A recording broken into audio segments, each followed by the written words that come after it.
Hello friends, welcome to agriculture और YouTube channel. आज के लेक्चर की शुरुआत करेंगे हम बहुत ही सुंदर कोट के साथ में। सुनो, यह लिखा हुआ क्या है। आज आप वह जो सपना देख रहे हो जो आपने कभी नहीं देखा, तो आपको आज वह करना पड़ेगा जो आपने कभी नहीं किया।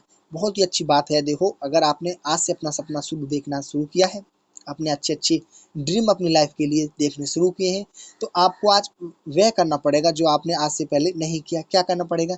यदि आपने आज से पहले अधिक मेहनत नहीं की है, तो आपको सक्सेस होने के लिए, अपने ड्रीम्स को अचीव करने के लिए आपको अधिक हार्ड वर्क करना पड़ेगा, यानी कि अधिक मेहनत करनी पड़ेगी। क्योंकि जो आज से पहले नहीं किया हो, तो आपको अब करना पड़ेगा। क्योंकि आज आपने वह जो सपना देखा है, उसे पूरा करने के लिए आपको वह करना पड़ेगा जो आज से पहले आपने नहीं किया। इसी के साथ में हम आपके लिए आज का लेक्चर शुरू करते हैं। आज हम अपने लेक्चर में जनरल एग्रीकल्चर के में बहुत कुछ डिस्कस करने वाले हैं। First we discuss the major pest of groundnut, that is a white grub.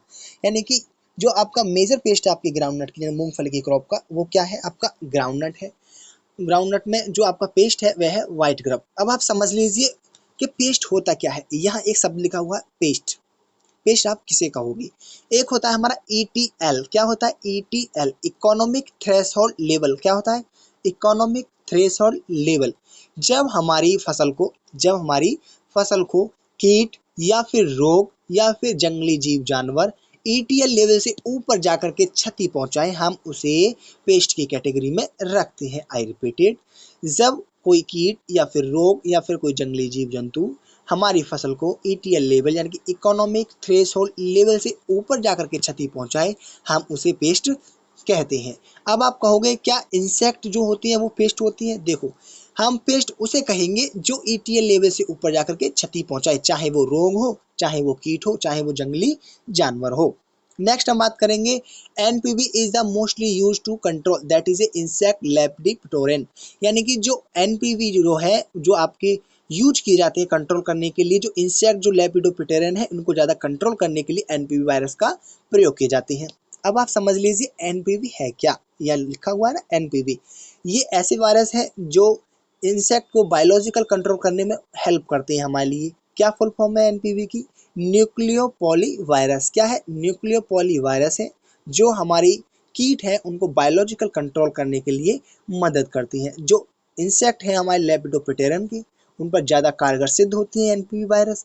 इनका काम क्या होता है? जो हानिकारक जो कीट है, हमारी फसल को जो हानि पहुंचाते हैं, जो हानिकारक कीट है, उनके ऊपर ये NPV वायरस यदि पहुंच जाती है, स्प्रेड कर दिए जाती है, तो उनमें डिसीज पैदा कर देती है इंसेक्ट में। और इंसेक्ट को डिसीज पैदा होने से इंसेक्ट मर जाती हैं, जिसकी वजह से हमारी जो फसल है वो सेफ बच जाती है हानिकारक कीट के प्रकोप से। इसलिए हम NPV वायरस का यूज करते हैं। नेक्स्ट हम बात करेंगे lady bird beetle. Lady bird beetle it is a predator insect. जो हमारी लेडी बर्ड बीटल है, ये प्रीडेटर इंसेक्ट है। अब आप समझ लीजिए प्रीडेटर होता क्या है। हिंदी में हम इसे कहते हैं परभक्षी। क्या कहते हैं? इसे कहते हैं हम परभक्षी। यानी कि ऐसा कीट जो अपना जीवन यापन किसी अन्य कीट पर अपना प्रयोग, अपना जीवन जो है अन्य कीट पर गुजार दे। जैसे कि मैं आपके लिए एक डायग्राम बनाता हूं, पहले ये समझ लीजिए आप। सुनो, परभक्षी कीट हम उसे कहेंगे जो अपने होस्ट जो कीट है, जो आपका परपोषी जो इसका कीट है, उससे आकार में बड़ा हो तथा उसकी जो हानिकारक अवस्था है उनको पकड़ करके वह खा जाए, उनके ऊपर अपना जीवन चक्र व्यतीत करे, हम उसे कहेंगे प्रेडेटर यानी परभक्षी कीट। ये हमारी फसलों के लिए फायदेमंद सिद्ध होते हैं, लाभदायक होते हैं। क्यों? क्योंकि हानिकारक कीट को पकड़कर खा रहे हैं। तो ध्यान रखना, जो लेडी बर्ड बीटल है ये आपका परभक्षी कीट है, जो आपके अन्य जो इसकी परपोषी कीट है उनसे आकार में बड़ा होता है, इसलिए हम इसे लेडी बर्ड बीटल है, प्रेडेटर है। इसका यूज हम बायोलॉजिकल इंसेक्ट कंट्रोल के रूप में करते हैं। नेक्स्ट हमारा international organization for the biological control, that is Zurich Switzerland. जो हमारा इंटरनेशनल ऑर्गेनाइजेशन है बायोलॉजिकल कंट्रोल का, वो कहाँ पर है? ज्यूरिच स्विट्जरलैंड में है। नेक्स्ट बात करेंगे हम क्लाइमेट्रिक तथा नॉन क्लाइमेट्रिक फ्रूट्स की। क्या होती है? ये मोस्ट इंपॉर्टेंट है और आपके आते ही है। मोस्ट इंपॉर्टेंट चैप्टर से मैंने आपके लिए ये उठाए हैं, सुनिए ये है क्या। नॉन क्लाइमेट्रिक फ्रूट्स हम किसे कहेंगे? Non climacteric fruits once harvested do not ripen further, they produce very small amount of ethylene and do not respond to ethylene treatment. ऐसे फल जिनको हम जिस अवस्था में काटे, यानी कि जिस अवस्था में हम इनको काटते हैं ये उसी अवस्था में बने रहते हैं, यानी कि यदि हमने इनको ग्रीन स्टेज पर काटा है तो ग्रीन स्टेज पर ही बने रहेंगे, या तोड़ा है हमने, या फिर इनको अधिक पकी अवस्था में काटा तो उसी अवस्था में बने रहेंगे। कहने का मतलब ये है कि ऐसे फल जिनको जिस अवस्था में काटा जाए वे इसी अवस्था में बने रहे, उनमें एथिलीन का एक्यूमुलेशन यानी कि एथिलीन का बनना बहुत कम मात्रा में होता है, तथा यदि उनके ऊपर एथिलीन गैस अगर छिड़काव भी कर दी जाती है तो उसके प्रति कोई भी रेस्पॉन्स, कोई भी अपना प्रभाव नहीं दिखाती हैं, यानी कि उसके प्रति कोई भी रेस्पॉन्स नहीं दिखाती हैं एथिलीन के प्रति। ये उनको कहेंगे हम नॉन क्लाइमेट्रिक फ्रूट्स, ऐसे फल जिनको जिस अवस्था में काटा जाए वो वैसी अवस्था में बने रहे, जैसे कि आपका लेमन, लीची, सिट्रस, ग्रेप, बेर, ऑरेंज और पाइनएप्पल। देखो यदि आप मार्केट जाते हो और वहां से आप नींबू खरीद कर लाते हो और नींबू आप गलती से हरे रंग का, हल्का हरा रंग के लेकर के चले आए, तो जैसा है नींबू वो वैसा ही रहेगा हरे रंग में, येलो कलर उसका चेंज नहीं होगा। क्यों नहीं होता? क्योंकि वो नॉन क्लाइमेट्रिक फ्रूट्स है। एक बार को वो सूख जरूर जाएगा, सूख करके हल्का लाल रंग का तो पड़ जाएगा लेकिन येलो कलर में नहीं आएगा। क्यों? क्योंकि वो नॉन क्लाइमेट्रिक फ्रूट्स है। इनमें एथिलीन जो गैस है वो कम मात्रा में बनती है, नहीं तो बनती ही नहीं है, और उसके प्रति जो रेस्पॉन्स है बहुत कम मात्रा में दिखाती है। नेक्स्ट हम बात करेंगे अपनी ऑपरेशन कंट्रोल द स्लेप shape of the plant, that is a training. जो हमारी जो ट्रेनिंग है, जो हम ऑपरेशन करते हैं, क्या होता है, ये शेप जो होता है हमारी, जिसको कंट्रोल करने के लिए ट्रेनिंग करती है। कैसे? मैं आपके लिए एक डायग्राम बनाने जा रहा हूँ, सुनिए। डायग्राम क्या है आपका, ये आपका एक प्लांट होगा और इसकी इधर उधर ये ब्रांचेज निकली हुई हैं। अब ये देखने में कितना खराब लग रहा है ये आप लोग भी देख सकते हो, ठीक है। अब मैं आपके लिए एक और डायग्राम बनाने जा रहा हूँ, आप उस डायग्राम को देखिए। एक डायग्राम मैंने आपके लिए ये बनाया,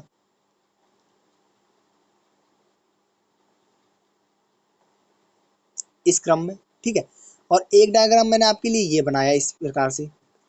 तो ये जो डायग्राम जो मैं आप बना रहा हूँ, तो ये हो क्या रहा है, ये आपके operation control the shape of the plant, यानी कि आपकी जो प्लांट है उसकी जो शेप बनानी होती है, उसको जो कंट्रोल करना होता है, वो क्या कहलाता है, ट्रेनिंग। यानी कि ट्रेनिंग के द्वारा जो हम अपने जो पौधे हैं, जो आपके अलंकृत पौधे हैं, उनको किसी भी आकार में हम बना सकती हैं, उनका जो शेप है किसी भी प्रकार का बना सकती है जिससे वो देखने में सुंदर लगे, ठीक है। तो जो ऑपरेशन जो की जाती है आपकी शेप को कंट्रोल करने के लिए आपके प्लांट्स को, उसे हम कहते हैं ट्रेनिंग। नेक्स्ट हम बात करेंगे क्लाइमेट्रिक फ्रूट्स की। अभी तो हमने डिस्कस किया नॉन क्लाइमेट्रिक फ्रूट्स, अब हम बात करेंगे क्लाइमेट्रिक फ्रूट्स की। क्या होती है आपकी क्लाइमेट्रिक फ्रूट्स? ऐसे fruit, the fruit are defined as that enter climatic phase after the harvested, they continue to ripen.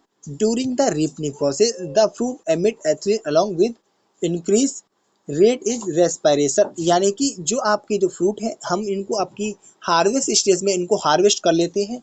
Harvest stage में यदि हम इनको हार्वेस्ट कर लेते हैं तो उसके पश्चात भी इनमें जो आपकी पकने की जो क्रिया है वो चलती रहती है लंबे समय तक। कैसे? इनकी एथिलीन का इनमें बनना शुरू हो जाता है और एथिलीन में बनता रहता है। यदि इनके ऊपर हम एथिलीन गैस का छिड़काव भी कर दें, एथिलीन गैस का छिड़काव भी कर दें, तो लंबे समय तक ये कच्ची अवस्था में नहीं रह सकते, ये जल्दी ही पककर तैयार हो जाती हैं। जैसे कि आपका मैंगो हो गया, बनाना हो गया, यहाँ बनाना की ए रह गया है गाइस, BANANE है, गुआवा हो गया, पपाया हो गया, सपोटा और जैक फ्रूट, ठीक है। तो ऐसे फ्रूट्स जो अपनी हार्वेस्टिंग स्टेज के पश्चात भी रीपनिंग स्टेज में चलते रहते हैं, रेस्पिरेशन की क्रिया करते रहते हैं, जिसके फलस्वरूप उनमें एथिलीन एक्यूमुलेट हो जाता है और वह पक जाती हैं।